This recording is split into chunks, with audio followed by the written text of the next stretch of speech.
Okay. Mga kabihero, isang oras at kalahati o higit kumulang mula po doon sa gawin ng Quezon City ay atin pong mararating itong Mount Puro Nature Reserve. So 8 bus po tayo rito para po doon sa mga gustong iwan sandali yung magulo at maingay na mga kalungsuran, yung mga taong sawa na po sa pamamasyal sa mga mall. So ito po yung lugar na nababagay sa inyo.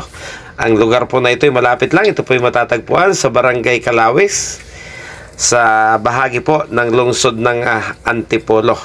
So malapit po ito sa mga kabundukan o bahagi po ng mga kabundukan ng lalawigan po ng Rizal. Para po kayong mamumuhay sa probinsya, wala pong modernong tahanan o mga cottages kayong makikita rito. Puro yari po sa mga native na materyales, mga kabiyahero. So sa maghapon po natin dito, ni kapirasong signal po ay hindi tayo nakasagap. Kung kaya talagang magiging matahimik yung buhay nyo habang kayo po naririto. Dahil sa totoo lang naman po, karamihan po sa atin ay mahaba po yung oras na ating ginugugol sa atin pong mga gadgets. So dito, ito po yung lugar na nababagay para sa atin.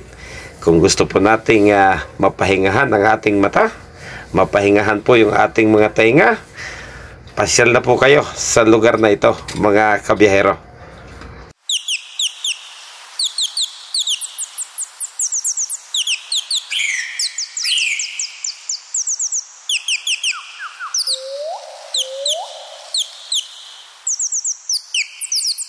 Ayan po yung kanilang reception area.